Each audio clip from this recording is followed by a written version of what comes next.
E aí, tudo bem? Tá no ar mais um novo episódio do Eurocomics, o seu canal do YouTube especializado em quadrinhos europeus. Hoje o episódio vai ser diferente porque apresentamos a versão francesa em quadrinhos de uma das séries mais emblemáticas do mangá e do anime. A partir de agora falamos sobre Cavaleiros do Zodíaco Sanseiya no original japonês de Masami Kurumada, que começou a sair em 1985 na revista Weekly Shonen Jump e que foi adaptada para um desenho animado de 114 episódios produzidos pela Toei Animation entre 1986 e 1989.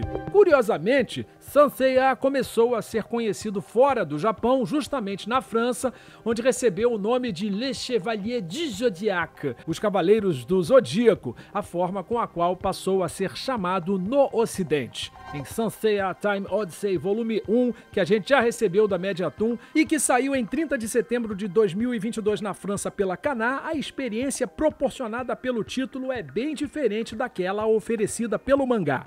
Trata-se de um álbum em cores, em capa dura, impresso em papel especial, com leitura da esquerda para a direita. O roteiro e o desenho deste quadrinho são simplesmente magníficos. Há um tempo entrevistamos o desenhista Jérôme Alquier, que está por trás da bela arte desta HQ. Na ocasião falamos sobre a sua versão francesa do Capitão Harlock, Albator na França. Aproveitamos a ocasião para falar também sobre este Cavaleiros do Zodíaco que está sendo publicado agora, Time Odyssey, volume 1. Vamos ver o que ele falou sobre o projeto? Bonjour, Jérôme Alquier. C'est un immense plaisir de vous accueillir ici sur Eurocomics. Bonjour PH et bonjour à tout le Brésil. La seule chose que je peux vous dire, c'est que c'est un projet qui est développé de la même manière que pour Albator. Il est développé avec Akita Shoten au Japon et Masami Kurumada, qui regarde et qui vérifie, avec qui on discute de tous les choix artistico-scénaristiques, c'est-à-dire qui supervise le scénario, il supervise les dessins qu'on peut envoyer, les armures, etc. Il valide absolument tout ce qu'on envoie. Et c'est très intéressant aussi parce que ça arrive de temps en temps qu'on ait des questions en fait un petit peu particulières sur tel ou tel point de scénario. On part aussi, exactement comme pour Albator, du manga et non de l'animé. Et pour Sanseiya, pour les Chevaliers du Zodiaque, c'est vrai que c'est un petit peu particulier parce qu'il y a les droits de Kurumada pour le manga et puis les droits de l'animation qui sont liés à Toei Animation et à Bandai. Et donc, il faut bien faire le distinguo entre les deux. Et c'est pour ça que nous, on travaille vraiment sur la base du manga. Et si tu as vu passer quelques petites images que j'ai pu diffuser… Il y a au moins une planche qui a été diffusée. Oui, c'est ça, une planche où vous aurez facilement remarqué que les armures que portent les chevaliers de bronze sont les armures du manga, mais avec un style graphique de dessin qui s'apparente un petit peu plus à l'animé, parce que forcément, c'est comme ça que j'ai appris à dessiner. Et pour répondre à ta question, du coup, moi, j'ai grandi dans les années 80 et je suis totalement tombé amoureux des Chevaliers du Zodiaque quand ça s'est passé à la télévision. J'ai vu la montée des 12 maisons une fois tous les mercredis. J'attendais mon épisode de ma série préférée. Donc, j'ai toujours adoré cette série-là. Et c'est vrai que dans les années, au début des années 2000, comme Hades n'avait pas été produit, la série s'était arrêtée à Poséidon. J'avais fait un petit cadeau, un petit fan-made trailer où on voyait un petit peu ce que ça aurait pu donner pour Hades. Mais voilà, c'était juste un cadeau des fans pour des fans. Ça n'a absolument rien à voir avec le projet actuel. Le projet actuel, il existe parce qu'on a fait Albator et parce qu'on avait envie de renouveler cette expérience-là sur une autre série qui est très, très chère à mon cœur, que sont les Chevaliers du Zodiaque. Merci beaucoup. Et quelle est la principale différence entre les Chevaliers du Zodiaque japonais et celui de Jérôme Alquier? Je ne peux pas trop répondre à cette question-là sans spoiler. J'imagine. Ce que je peux te dire, parce que je l'ai déjà dit en France, c'est qu'on travaille sur une série d'albums. Je peux même t'annoncer la couleur, il y aura 5 albums. 5. Comme tu as Mémoire de l'Arcadia en 3 albums, tu auras 5 albums pour Sanseiya. 5 albums, c'est une histoire inédite, mais elle est raccrochée à plein d'endroits de la série originale de Masami Kurumada. Alors, le premier tome, ça commence au moment où Ikki revient à la vie pour défaire les chevaliers d'argent qui sont envoyés au Japon pour tuer les chevaliers de bronze et pour tuer Athéna et récupérer l'armure du Sagittaire. C'est à ce moment-là, juste avant que le grand Pope demande à ses chevaliers d'or d'aller au Japon pour résoudre le problème, et juste après que les chevaliers d'argent aient été vaincus. C'est à ce moment-là que commence notre histoire, et tu verras, notre histoire est raccrochée à plein d'éléments de la série originale, et elle mettra même un petit coup de projecteur sur des petites choses laissées en suspens par Masami Kurumada, dont on a discuté avec lui, pour lequel il nous a donné sa validation et qu'on va pouvoir explorer un petit peu plus en profondeur. Et un dernier petit point que je peux te dire par rapport aux Chevaliers du Zodiaque, par rapport à cette série de bandes dessinées, il y a 5 albums, parce que 5, c'est le nombre de chevaliers de bronze d'Athéna bien connus, c'est-à-dire Seiya, Shiryu, Kyoga, Shun, Ikki. Et on va essayer de faire en sorte que chaque album, même si les 5 personnages interviendront, même si à chaque fois, c'est à suivre d'un album à un autre, mais on va essayer de faire en sorte que pour chaque album, il y ait un coup de projecteur sur un des 5 chevaliers de bronze. Et pour le premier album, le personnage principal de l'album sera Ikki du Phénix. Merci, merci. C'est superbe. Et dans cette série, vous travaillez en collaboration avec un scénariste, bien sûr. Hein? Oui, on est 2 sur le scénario. Il s'appelle Arnaud Dolène. On avait déjà travaillé ensemble sur la série dont je te parlais tout à l'heure chez Delcourt qui s'appelle Surnaturel.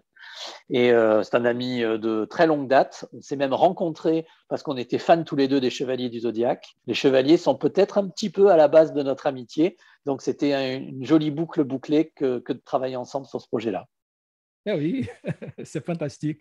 Et pour finir, comment pensez-vous que des fans de mangas et d'animes, de dessins animés comme vous, puissent contribuer à la pérennisation des séries mythiques japonaises?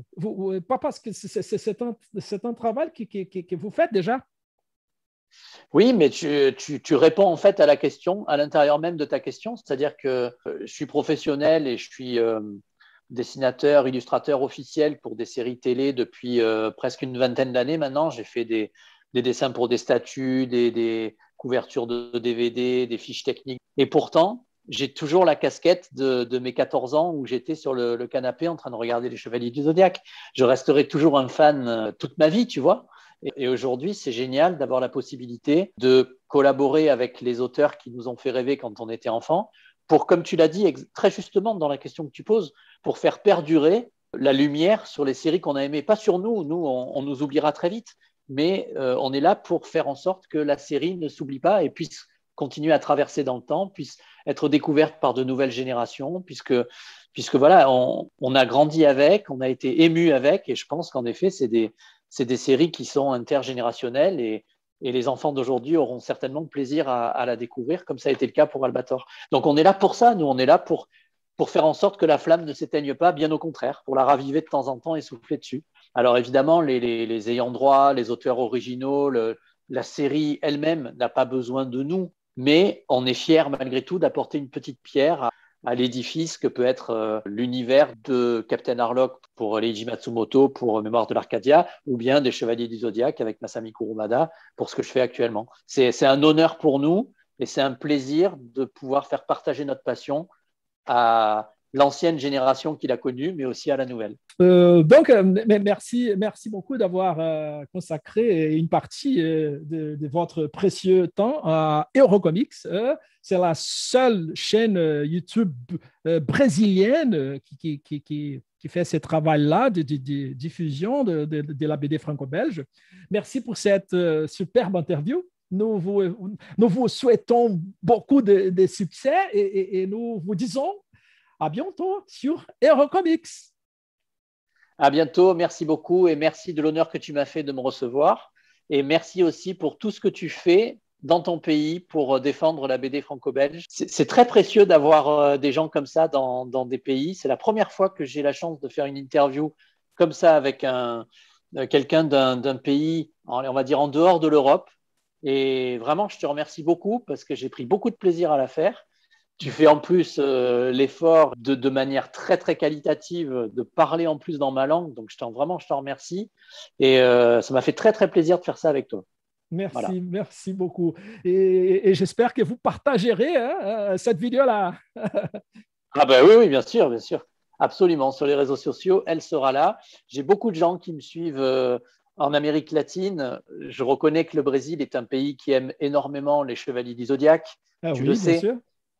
Donc, je sais que le projet des chevaliers du zodiaque sur lequel je travaille va être très facilement relayé. Je me rends compte, tu vois, quand je fais des interviews en France concernant les chevaliers, l'après-midi ou le soir même, je vois déjà la version espagnole. Alors, peut-être un peu moins portugaise sur le coup, mais voilà, je vois que ça arrive facilement dans les pays d'Amérique latine et chez vous aussi.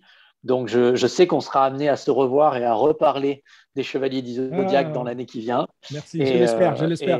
Oui, oui, oui, je me fais absolument aucun souci là-dessus. Et donc, encore une fois, merci à toi de faire vivre la BD franco-belge au Brésil. Et merci à tous les lecteurs qui font l'effort, parce que c'est peut-être pas forcément votre culture, le franco-belge. Mais merci de faire l'effort, de vous y intéresser. Et c'est pas que pour les Français et les Belges qu'on travaille, mais c'est vraiment pour tout le monde. Et merci de nous soutenir par tes émissions. Merci, à bientôt. E aí, gostou da entrevista com o Jérôme Alquier? E veja só o que o autor original da série, o Masami Kurumada, escreveu na contracapa desta HQ. Estou muito feliz que o mundo inteiro ame os Cavaleiros do Zodíaco e que esta série se expresse além do oceano em um novo formato, o dos quadrinhos franco-belgas. O universo extremamente delicado e meticulosamente desenhado por Jérôme Alquier, assim como a história tratada sob uma outra abordagem diferente do mangá, nos dão prazer. Mal posso esperar para ver como ele vai retratar as façanhas de Seiya e seus amigos. Desejo a vocês uma boa leitura. E para terminar, tá aqui o trailer legendado de Cavaleiros do Zodíaco Time Odyssey Volume 1. A gente se encontra no próximo episódio.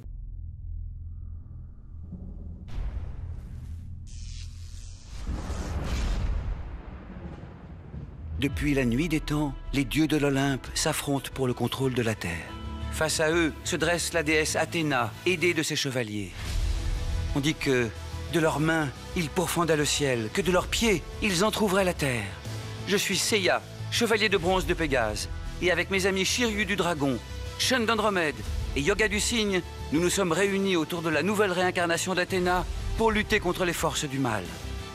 Mais alors que se termine la bataille contre les chevaliers d'argent envoyés par le grand Pop, voilà qu'un nouvel ennemi fait son apparition. Son but est d'éliminer celui qui met en péril son avenir. Notre compagnon d'armes, le chevalier de bronze du Phénix. Iki, toi qui as survécu aux flammes de l'enfer, tu dois trouver la force de rester maître de ton destin. Que ton armure du Phénix revienne à la vie, que ton cosmos explose. Découvrez une aventure inédite en bande dessinée. Saint Seiya, les chevaliers du Zodiaque, le tome 1, Phénix dans les flammes du destin, en septembre 2022, aux éditions Kana. Par les météores de Pégase!